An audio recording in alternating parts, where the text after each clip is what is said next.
पहलगाम वाक़े के बाद पाक भारत कशीदगी। लाहौर से कुआलालंपुर जाने वाले प्रवास PK 898 का रूट तब्दील। प्रवास को भारतीय फ़ज़ाई हदूद की बजाय चीनी फ़ज़ाई हदूद से रवाना किया गया। कौमी एयरलाइन को इजाफी ईंधन इस्तेमाल होने पर कई गुना ज़्यादा रकम अदा करना पड़ी। बड़ी खबर मिल रही है, भारत ने पाकिस्तान के लिए एयर स्पेस बंद कर दिया है। विमानों और एयरलाइंस के लिए एयर स्पेस बंद किया है। सैन्य उड़ानों के लिए भी एयर स्पेस बंद रहेगा। अभी तो लड़ाई शुरू ही नहीं हुई और इतने कमजोर स्टेटमेंट देना शुरू कर दिए हैं कुछ लोगों ने, बेवकूफों ने, कि चंदा इकट्ठा करो, हमने जंग में जाना है। जाहिर है भारत के एयर स्पेस स्ट्राइक से पाकिस्तान की एयरलाइन कमर टूटनी तय है। खुदा ना ख्वास्ता अगर जंग होती है तो इकोनॉमिकली ये कितना बड़ा डिजास्टर होगा। राज साहब, उसे बेसिकली तौर पे सुपर कैबिनेट कहा जाता है प्राइम मिनिस्टर नरेंद्र मोदी की, और इसकी अहमियत का अंदाजा इससे लगा सकते हैं कि इसकी ये मीटिंग 2019 फरवरी में उस वक्त हुई थी जब पुलवामा के ऊपर एक दहशतगर्दी का हमला हुआ था। उसके बाद इसकी मीटिंग नहीं हुई 6 बरस में, अब इसकी मीटिंग हुई है। राज साहब, इज्जत और गैरत के साथ आपका खाने की सिक्योरिटी, आपके पानी की सिक्योरिटी, ये सारी चीजें होती है। Member of the National Union of Journalists of the UK के द ऑपरेशन इन पहलगाम, ये आसिम मुनीर ने जबरदस्ती ऑर्डर दे के ISI से करवाया है भाई। और I can prove it as well, I can name the names of all the officers involved in the chain. ये तो कोई कल्पना से बाहर की बात है कि junior officer chief of army staff को ऐसे चिट्ठी लेके चुनौती दे सकता है कि रिजाइन करो तो face the music. Hafiz Saeed साहब इस वक्त जौहर टाउन लाहौर में महफूज बैठे हैं। वो आपके मुंबई हमलों के अंदर मुलव्वस हैं। मैं बहुत हैरान हूं कि हमारी फौज बदतरीज अनप्रोफेशनलिज्म का शिकार हुई। पाकिस्तान बयानिए के जंग क्यों हार? तो पाकिस्तान की एक हिस्ट्री है इंडिया के अंदर इन्फिल्ट्रेशन करने की। ठीक है, आपके जो हाफिज सईद साहब इस वक्त जौहर टाउन लाहौर में महफूज बैठे हैं, वो आपके मुंबई हमलों के अंदर मुलव्वस हैं। आपके जो मौलाना मसूद अजहर हैं, इंडियन पार्लियामेंट के ऊपर जो अटैक हो चुका है, इससे पहले एक पूरी हिस्ट्री है जिस बात को आपके वजीर दिफा ख्वाजा आसिफ ने स्काई न्यूज के साथ बड़े संगीन इल्जाम आप लगा रहे हैं, बड़े संगीन इल्जाम लगा रहे हैं, लेकिन इंडिया की डीप स्टेट्स को आप कैसे जो है इग्नोर कर सकते हैं? आपको नहीं लगता कि इंडिया पाकिस्तान में घुसकर जो उनके नेशनल सिक्योरिटी एडवाइजर हैं वो खुलेआम और कहते हैं, दंदनाते फिरते हैं, जनाब हम तो पाकिस्तान में घुसकर मारेंगे। पाकिस्तान में जो दहशतगर्दी करता है वो कौन करता है? मैं आपको याद दिलाऊं कि जब मार्च के महीने में क्योंकि अभी मेरे पास तो अमेरिका में अभी तक अप्रैल ही चल रहा है, आपके पास तो मई की सुबह हो चुकी है। तो जब मार्च के महीने में बलूचिस्तान में जाफर एक्सप्रेस के ऊपर हमला हुआ तो अगले दिन आपके जो DG ISPR हैं, वैसे ये DG ISPR का ओहदा इंडिया के पास नहीं है, वहां अभी तक सिविलियन कंट्रोल जो है बरकरार है। तो उन्होंने ये इल्जाम आयद किया कि जाफर एक्सप्रेस के हमले में इंडियन इन्वॉल्वमेंट के हमें शवाहिद मिले हैं। क्या आपके DG ISPR ने और क्या गवर्नमेंट ऑफ पाकिस्तान ने बलूचिस्तान की जाफर एक्सप्रेस के अंदर इंडियन इन्वॉल्वमेंट के जो शवाहिद हैं वो क्या मीडिया के सामने पब्लिक किए? क्या वो इंडियन शेयर किए? तो मुझे यहाँ तक कि हम मेन स्ट्रीम मीडिया के ऊपर खुलकर इंडिया को ब्लेम नहीं कर सके। इसका मेरे ख्याल से आप जो इल्जाम ठहराएंगे वो इस हुकूमत को ठहराएंगे।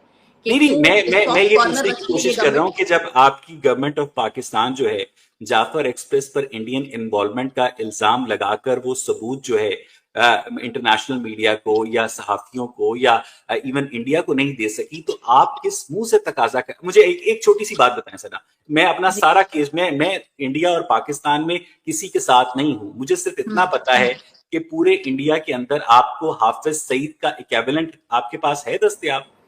क्या मौलाना मसूद अजहर का या ज़कीउर रहमान लखवी का इक्विवेलेंट इंडिया में कोई शख्स आपके जहन में आता है? Does it ring bell to you?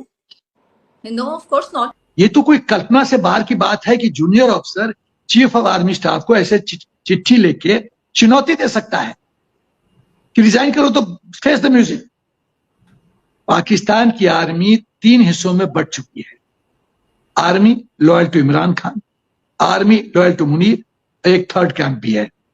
एक और बिंदु, ये करीब कहा जा रहा है 2500 उसी की रेंज में जो जवान हैं, ऑफिसर्स हैं, उन्होंने मास लीव के लिए, छुट्टी के लिए अप्लाई किया है कि हम बॉर्डर पे नहीं जाना चाहते। गदर करो तुम, आतंक फैलाओ तुम, मरे हम। तुम अपने पत्नी बच्चों को भेज दो विदेश और मरे हम। तो उन्होंने कहा हम नहीं लड़ते। तो जब देश लड़े, फौज लड़ेगी नहीं तो मुनीर क्या बकरी या कुत्तों के साथ लड़ेगा? हम लोग के साथ क्या, किसके साथ लड़ेगा? तो पाकिस्तान की बहुत बुरी हालत है। अभी लास्ट 48 आवर्स में सियालकोट में ऐसे वारदात हुए हैं जो कि शॉकिंग है। F-16 का गिरना, उसमें आग लगना। F-16 state of the art America का फाइटर जेट है, उसमें आग लगने का मतलब क्या है कि मेंटेनेंस ठीक से नहीं हुआ है। मेंटेनेंस ठीक नहीं हुआ, इसका कौन जिम्मेदार है? पाकिस्तान की एयरफोर्स है। जब अभी अटैक हम लोगों ने फाइटर जेट ने नहीं किया है, तो उनके फाइटर जेट F-16 गिर रहे हैं। जब हम अटैक करेंगे तो क्या होगा? पाकिस्तान का DGMT, director general military training ने हुक्म पास किया है कि दिसंबर 2025 तक कोई ट्रेनिंग नहीं, क्योंकि डीजल नहीं है टैंक में।